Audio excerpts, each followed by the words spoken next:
제가 하나님 나라를 상상할 때 가장 기분 좋은 그림이 하나 있습니다. 구약성경 이사야 11장에 나오는 하나님 나라에 대한 설명인데요. 이 말씀에 따르면 하나님 나라는 사자와 어린 양이 함께 누워있는 곳이라고 그렇게 말씀합니다. 우리가 일반적인 상식이라면 사자와 어린 양이 같이 누워있으면 어린 양 입장에서 굉장히 불안하지 않겠습니까? 사자가 잡아먹을 수도 있잖아요. 그래서 그런지 우리가 이것을 비유해서 사자 돼야 된다. 반드시 이 세상에서 사자 됐으면 좋겠다. 뭐 이런 꿈과 소망도 가지지 않습니까? 그런데 하나님 나라의 사자는 좀 다릅니다. 소처럼 풀을 먹습니다. 그래서 어린 양과 친구가 될 수 있는 것입니다. 그리고 이사야 11장에 하나님 나라를 설명하기를 어린아이가 있는데 그 어린아이가 독사 굴에 손을 넣습니다. 큰일 나죠. 물리면 어떡합니까? 근데 독사가 물지를 않아요.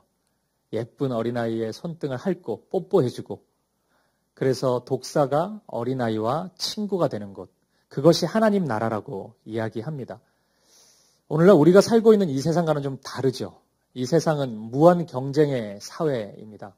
반드시 경쟁해서 이겨야 되는 것, 그래야 내가 원하는 것 하나를 얻을 수 있는 것, 우리가 그렇게 이 세상을 정의해 볼 수 있습니다. 그래서 이 세상에 살고 있는 우리 모두는 죽어도 사자가 되고 싶어 합니다. 죽어도 독사가 되고 싶어 합니다. 세상 사람들이 계속 소리칩니다. 사자 못 되면은, 자칫 잘못 어린 양 되면은 실패자 된다, 루저 된다, 끝난다, 이런 소리를 계속 외쳐대고 있습니다. 그래서 그런지 서점에 가보면 우리 아이 사자로 키우기, 우리 아이 독사 되게 하기, 뭐 이런, 제목은 똑같은 게 아니지만 이런 유의, 이런 내용의 책들이 베스트셀러가 되는 것 같습니다. 여러분은 어떠십니까? 이사야 11장이 이야기하는 하나님 나라가 무척이나 그립고 사모함이 이렇게 드십니까? 아니면 그래도 내가 사자 되려고 여기까지 왔는데 사자 한번 돼봐야지. 그래도 우리 아들은 사자 돼야지. 뭐 이런 마음이 더 앞서십니까? 오늘 설교를 준비하면서 제가 제 마음에 설정했던 두 가지 목표가 있었습니다. 첫 번째는 오늘 이 말씀을 통해서 우리의 마음을 조금이나마 들여다볼 수 있었으면 좋겠습니다. 우리의 마음 자리가 하나님 나라에 있는지 아니면 세상 나라에 있는지 말씀을 통해 확인해 볼 수 있었으면 좋겠습니다. 그리고 두 번째는 하나님이 일하시는 하나님의 방식을 사랑할 수 있었으면 좋겠습니다. 때때로 우리는 하나님과의 관계 속에서 내가 원하는 방식대로 하나님이 일해 주시기를 바랄 때가 있습니다. 좀 이기적이죠. 오늘 말씀을 통해서 우리가 하나님의 방식을 사랑하기를 원합니다. 그리고 그 방식, 하나님이 정해놓으신, 하나님이 일하시는 방식을 우리도 순종하며 따라가기로 결단할 수 있는 이 시간이었으면 좋겠습니다. 이 마음을 가지고 우리 본문으로 들어가 보도록 하겠습니다. 오늘 본문의 말씀은 예수님이 한 연못에 방문하신 것으로 시작합니다. 이 베데스다라는 곳인데 이 베데스다라는 이름의 뜻은 자비의 집이라는 의미입니다. 이곳에 육체적인 질병을 가진 사람들이 굉장히 많이 모여 있었습니다. 좀 이상하죠? 병원도 아닌데 왜 질병을 가진 사람들이 연못 주변에 이렇게 가득했을까요? 오늘 본문의 3절과 4절은 그 이유를 설명합니다. 우리 같이 한번 읽어보도록 하겠습니다. 시작. 그 안에 많은 병자, 맹인, 다리 저는 사람, 혈기 많은 사람들이 누워 물의 움직임을 기다리니 이는 천사가 가끔 못에 내려와 물을 움직이게 하는데 움직인 후에 먼저 들어가는 자는 어떤 병에 걸렸든지 낫게 되밀어라. 아멘.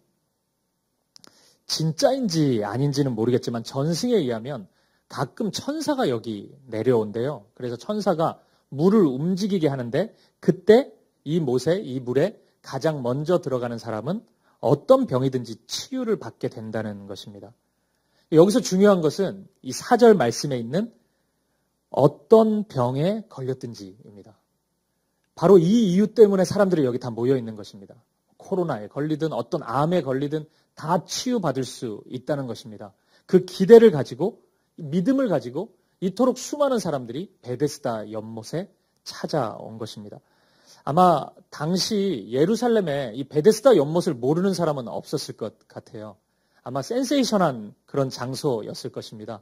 사람들이 다 방문해보기 원하고 나에게도 그런 혜택이 혹시 찾아오지 않을까, 기적이 일어나지 않을까 기대했을지도 모릅니다. 꽤 오래전에 그 로또 복권 우리나라 처음 나왔을 때 거의 대부분의 사람들이 다 사봤잖아요. 그러면서 나도 혹시 걸리지 않을까? 뭐 이런 막연한 기대감, 이런 것들이 아마 베데스다 연못을 보고 수많은 사람들이 가졌던 마음 아닐까 생각됩니다. 여러분은 어떠십니까?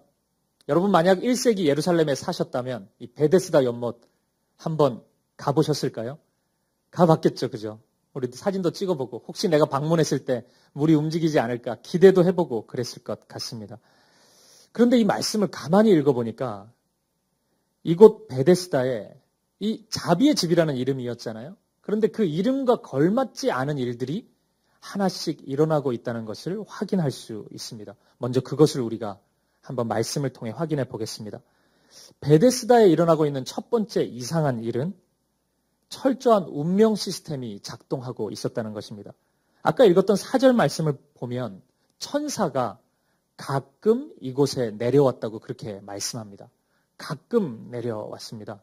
기적이 일어난다고는 하는데 기적이 일어나는 시점이 매우 불분명합니다.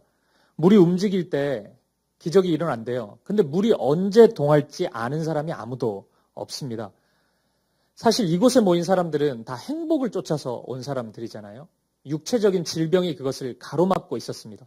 고통스러웠고 사람들의 차별도 있었을 것입니다. 그것을 극복하고 진정한 행복을 누리고 싶어서 이곳에 온 사람들일 것입니다. 그런데 이런 순수한 열망, 이 소망에 비해서 베데스다가 제공하는 자비는 매우 우발적이고 폭력적입니다. 누가 혜택을 누릴지, 이 혜택을 받은 사람이 진짜 있었는지, 이게 진짜 행복인지 아무도 모릅니다. 그냥 막연한 마음으로, 혹시나 하는 마음으로 수많은 사람들이 자신의 인생을 걸고 여기 찾아온 것입니다. 이처럼 베데스다는 그 이름과는 걸맞지 않게 자비와는 매우 거리가 먼 허무한 운명 시스템이 이곳에 작동되고 있는 것입니다. 그렇다고 해서 이곳에 모인 사람들이 그냥 운명에 맡긴 채 뭐 어쩌다가 될 수도 있고 안 될 수도 있지 이렇게만 막연히 머물러 있었던 것은 아니었습니다. 이 사람들도 최선을 다해서 노력을 하고 있는 것이 있었습니다. 무슨 노력을 했을까요? 그것이 바로 베데스다가 제공하고 있는 매우 이상한 자비 두 번째입니다. 그것은 바로 무한 경쟁의 방식이었다는 것입니다. 오늘 본문 4절은 분명히 이렇게 말씀합니다. 먼저 들어가는 자가 병이 낫게 된다. 이렇게 말씀합니다. 베데스다의 논리대로라면 이걸 뭐 믿거나 말거나인데 천사가 와요? 물이 움직여요? 그것까지 믿어요. 근데 물이 움직이면 다 회복을 경험합니까? 그렇지 않습니다. 경쟁해야 됩니다. 거기서 1등으로 들어가는 사람, 오로지 한 사람만이 이 혜택을 누릴 수 있는 것입니다. 일종의 오징어 게임이 벌어진 겁니다. 이 오징어 게임의 신약 버전입니다. 승자 독식 구조입니다. 모두가 다 나눌 수 있는 거 아닙니다. 2등이 뭐 좀 그 다음에 기회가 더 주어집니까? 2등은 그 다음 물이 동할 때 한 발 앞서서 출발합니까? 그것도 없습니다. 오직 1등만이 이 혜택을 다 누릴 수 있습니다. 여러분 어떠십니까? 베데스다가 자비의 집이라 그랬는데 매우 이상하지 않습니까? 여기 무슨 자비가 있습니까? 여기 어떤 자비를 우리가 기다릴 수 있습니까? 언뜻 보면 치유와 회복이 있다 그러니까 베데스다가 참 좋은 곳이구나 이런 생각이 들 수 있지만 실상은 인간미라고는 전혀 없는 삭막한 경쟁의 장소였습니다.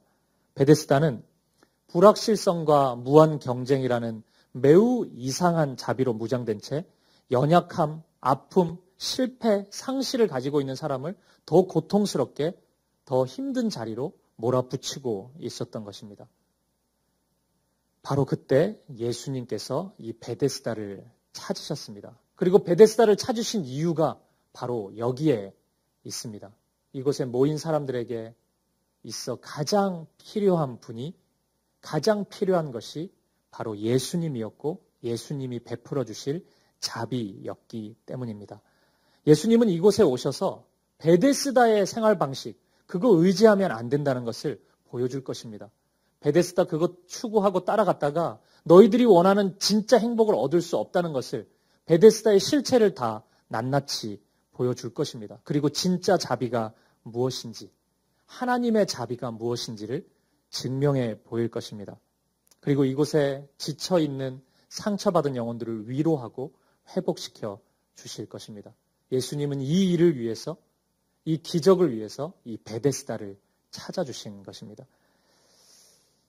여기까지는 참 좋은데 방문을 해주셔서, 근데 느닷없는 장면이 하나 벌어집니다. 예수님의 자비를 약간 거절하는 듯한 한 사람이 등장하는 것입니다. 이 상황이 매우 당황스럽고 충격스러운 이유는 이 거부하는, 이 베데스다에 머물러 있다가 예수님의 말씀을 좀 밀어내는 듯한 이 사람이 실은 베데스다의 거짓 자비에 의해서 가장 피해를 보고 있는 사람이기 때문입니다. 실은 그 누구보다도 예수님의 자비를 갈망해하던 사람입니다. 바로 그 사람이 예수님을 은근히 멀리하는 모습이 보인다는 사실입니다. 그 주인공을 만나보겠습니다. 오늘 본문의 5절 말씀입니다. 같이 한번 읽어보겠습니다. 시작. 거기 38해 된 병자가 있더라. 아멘. 이 사람은 무려 38년 동안 육체의 질병으로 고통받고 있었던 사람입니다. 이 사람이 얼마 동안이나 베데스다에 머물러 있는지는 알 수 없습니다. 그런데 이 사람의 설명을 들어보면 베데스다의 생활 방식이나 베데스다의 분위기를 매우 상세히 이야기해 주는 것으로 보아 꽤 오랜 시간 베데스다에 머물렀던 것으로 추측해 볼 수 있습니다. 이 사람은 자기의 결핍을 채울 수 있는 유일한 길은 베데스다의 방식밖에 없다고 여기는 사람입니다. 그러니까 베데스다에 최적화된 사람이죠. 베데스다화된 사람이라고 할 수 있습니다. 그런데 이 사람의 익숙함이, 이 사람에겐 베데스다밖에 없거든요. 내가 베데스다고 베데스다가 납니다. 근데 이 익숙함이 이 사람을 이 결정적인 순간에 함정에 빠지게 하고 말았습니다. 잘 보십시오. 이 사람에게 제일 필요한 것이 무엇입니까? 일어나는 거죠. 건강을 회복하는 것입니다. 그런데 그 일을 가능케 해주는 대상이 누구입니까? 베데스다입니까? 베데스다는 아닙니다. 이미 증명됐습니다. 지금까지 베데스다는 아무 일도 해주지 못했습니다. 이 사람은 이미 진작 베데스다를 떠났어야 되는 사람입니다. 그런데 떠나고 있지 못합니다. 이것밖에 모르기 때문입니다.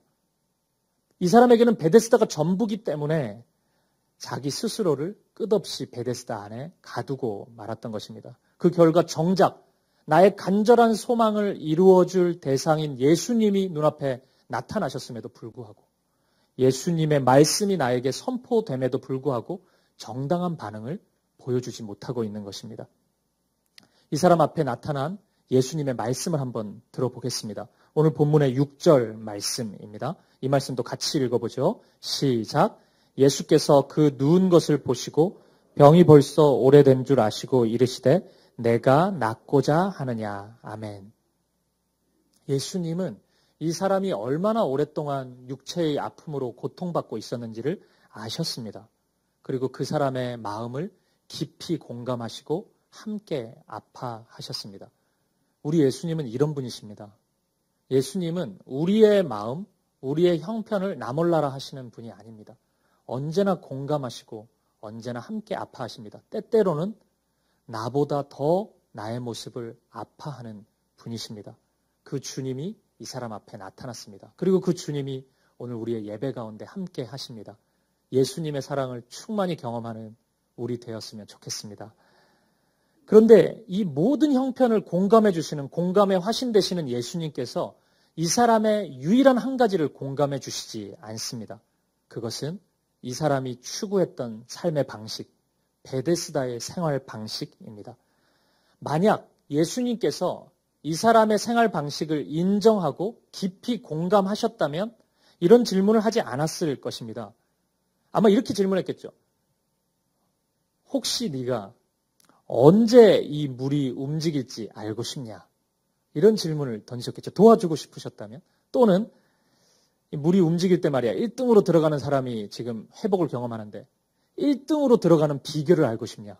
뭐 이런 질문들을 하시지 않았겠습니까? 그게 더 공감되는 질문이잖아요. 더 세밀한, 더 마음을 만져주는 질문이잖아요. 그런데 예수님이 던진 질문은 이 둘 다 아니었습니다. 예수님이 던진 질문은 다름 아닌 네가 낫고자 하느냐였습니다. 그리고 이 질문에는 두 가지 의미가 있습니다. 첫 번째는 예수님은 진짜 이 사람을 회복시키시려고 하십니다. 예수님의 관심은 이 사람의 회복입니다. 여기서 두 번째 의미가 있습니다. 예수님은 베데스다의 생활 방식에 관심이 없으십니다. 이 사람들이 어떤 문화를 만들었는지, 여기서 어떤 원리를 만들어가지고 베데스다에서는 이렇게 해야 된다, 저렇게 해야 된다. 그것에 예수님은 별로 관심이 없으십니다. 그리고 바로 이 지점에서 이 사람과 예수님의 질문과 답이 매우 이상한 방향으로 흘러가는 것을 우리는 확인할 수 있습니다. 네가 낫고자 하느냐는 예수님의 질문 앞에 이 사람은 돌발 발언을 해요. 네 하면 되지 않습니까? 네, 제가 낫고 싶습니다. 일어나고 싶습니다. 아멘. 주님 기다렸습니다. 제가 일어나고 싶습니다. 이렇게 고백하면 됩니다. 왜냐하면 이 앞에 있는 분은 옆에 있는 동료가 아닙니다. 예수님이십니다. 예수님이 친히 이곳에 오셨습니다. 나를 만나러 오셨습니다. 예수님이 네가 낫고자 하느냐 친히 물어주셨습니다. 그런데 이상한 대답을 하고 있습니다. 네, 아멘 이렇게 얘기하지 못합니다. 이 사람의 대답을 들어보십시오. 7절입니다. 같이 읽어보겠습니다. 시작. 병자가 대답하되 주여 물이 움직일 때 나를 못에 넣어주는 사람이 없어 내가 가는 동안에 다른 사람이 먼저 내려가나이다. 아멘. 예수님이 나타나셔서 네가 낫고자 하느냐라고 질문하고 계시는데 이 사람은 이런 소리 하고 있습니다. 주님 뭘 모르시나 본데, 베데스다 처음 와서 모르시나 본데, 여기는 물이 움직여야 됩니다. 나으려면은. 근데 그것도 끝도 아니에요. 그때 1등으로 들어가야 돼요. 근데 나는 안 돼요.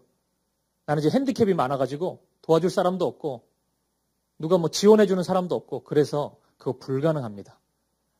주님, 낫는 것은 불가능합니다. 이렇게 이야기하고 있습니다. 이런 대답을 주님 앞에서 하고 있습니다. 너무 답답한 장면 아닙니까? 이 사람 왜 이런 대답하고 있는 거죠? 네, 베데스다가 자신의 전부이기 때문입니다. 베데스다의 방식이 나의 전부가 되어버렸기 때문입니다. 베데스다를 통해서 배웠던 경험, 베데스다를 통해서 쌓았던 내 방식, 철학, 이런 것이 나의 전부가 되었습니다. 그러니까 주님의 말씀 앞에서도 주님이 눈앞에 계시는데도 자꾸 베데스다 이야기만 하고 있습니다. 세상의 방식, 세상의 논리, 세상의 길을 얘기하고 있습니다. 주님은 그것을 뛰어넘고 계시는데 나는, 이 사람은 여전히 그 얘기를 하고 있는 것입니다. 이 지점에서 오늘 저와 여러분의 삶을 돌아보지 않을 수가 없습니다. 이 자리에 예배 가운데 나오신 여러분들 모두는 주님 안에서 진정한 행복을 꿈꾸고 계실 것입니다. 그리고 그 행복을 주기 위한 필수 조건들을 많이 생각해 두셨을 것입니다. 그런데 그 조건들 속에 여러분 예수님이 계십니까? 예수님이 그 행복의 필수 조건의 1번이십니까? 아니면 이 사람처럼 베데스다의 이야기, 베데스다의 조건들이 주렁주렁 달려있지는 않습니까? 오늘 예수님이 우리 가운데 오셔서 네가 행복해지기를 원하느냐라는 그 질문 앞에서 주님 뭘 모르시는 분데 한국에서는 그게 쉽지가 않습니다. 이미 제가 1등을 많이 놓쳐가지고 패배할 대로 실패할 대로 실패해가지고 저는 이미 위로 올라갈 수 있는 행복의 기회를 다 놓쳐버렸습니다.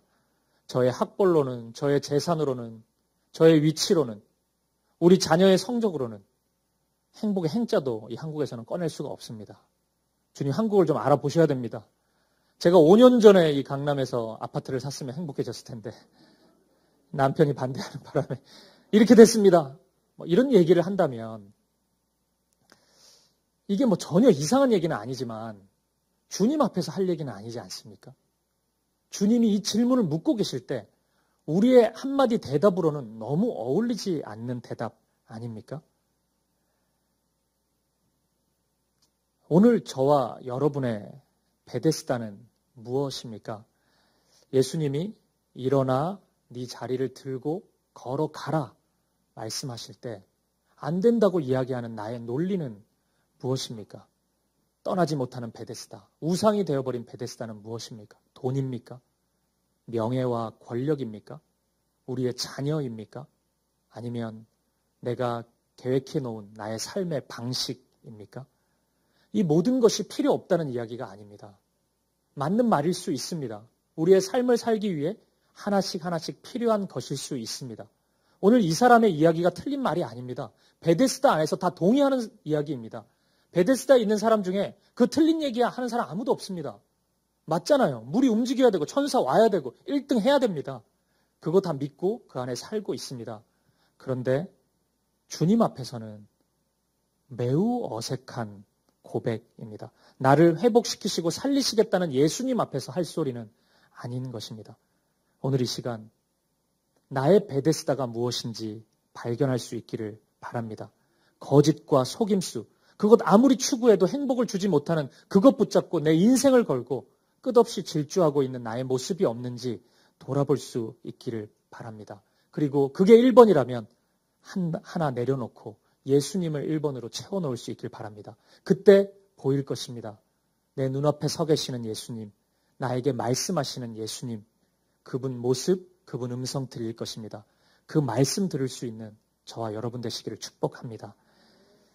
결국 오늘 본문의 사람은 본인이 생각했던 방식이 아닌 예수님의 방식으로 치유와 회복을 경험합니다.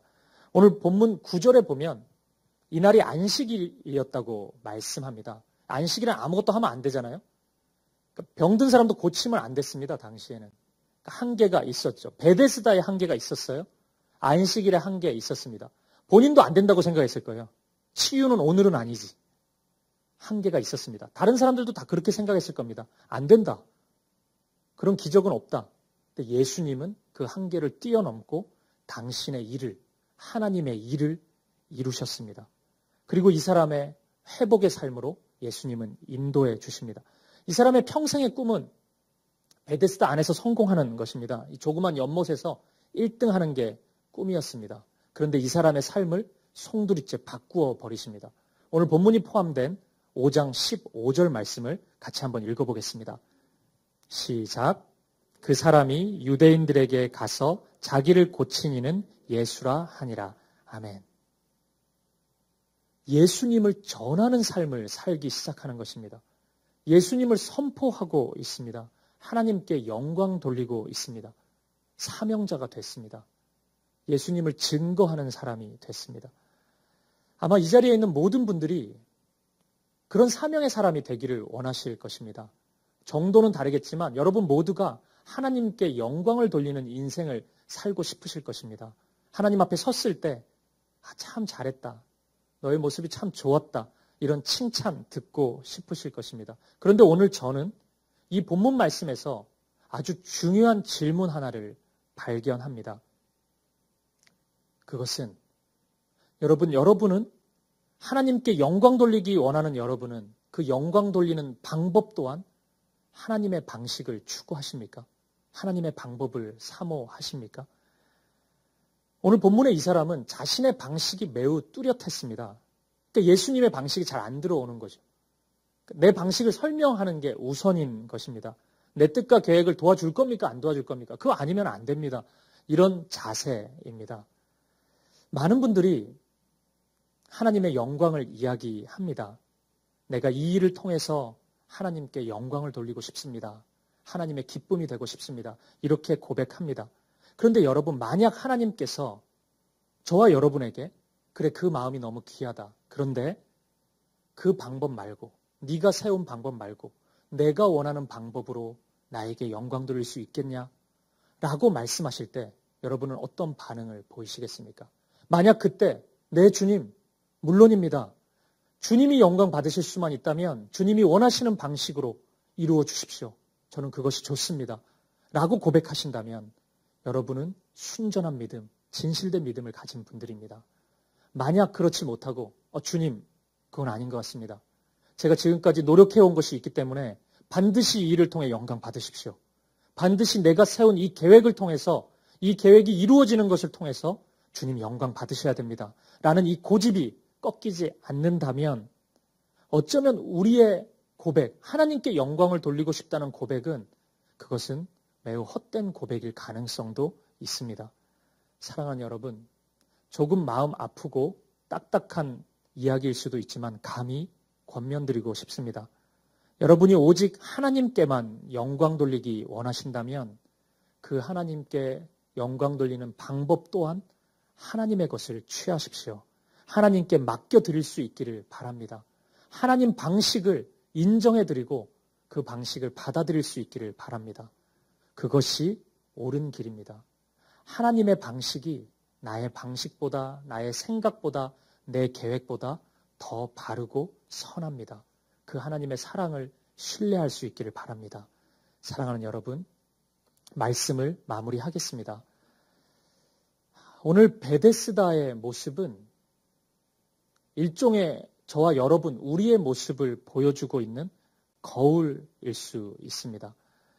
오늘 주님 앞에서 여전히 나의 뜻, 나의 계획, 나의 방법, 나의 경험, 나의 철학을 설명하고 있는 우리의 모습은 없습니까? 오늘 본문을 보십시오. 이 사람의 고백이 틀린 말은 아니지만 주님 앞에서 바람직하고 합당한 고백처럼 들리십니까? 불편하지 않으십니까? 여러분이 이 이야기를 다 알고 있는 여러분이 갑자기 이 장면으로 말씀 속으로 들어간다면 이 사람 자제시키지 않겠습니까? 지금 앞에 서 있는 분은 예수님이십니다. 질문을 던지신 분도 예수님이십니다. 그분 앞에서, 그분의 말씀 앞에서 네, 아멘. 이 한마디면 족한 것입니다. 왜냐하면 주님이 오르시기 때문입니다. 내 뜻보다, 내 생각보다, 내 계획보다 하나님의 뜻과 계획이 더 옳기 때문입니다.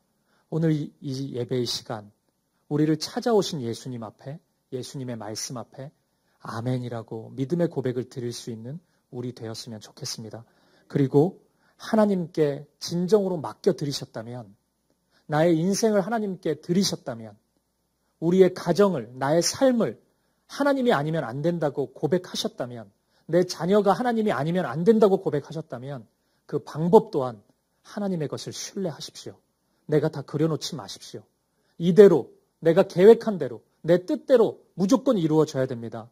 이렇게 얘기하지 않길 바랍니다. 주님 앞에서 주님 영광 받으실 수 있다면, 이 길이 아니라 다른 길로 주님이 영광 받으시기 원하신다면 가장 좋은 방법으로, 가장 좋은 모습으로 주님 그 영광을 취하여 주십시오. 그렇게 나를 사용하여 주십시오. 우리 가정을 사용하여 주십시오. 이렇게 고백할 수 있는 우리 사김의 교회 안에 이 고백이 모두의 신앙 고백이 될 수 있기를 우리 주님의 이름으로 간절히 축복합니다.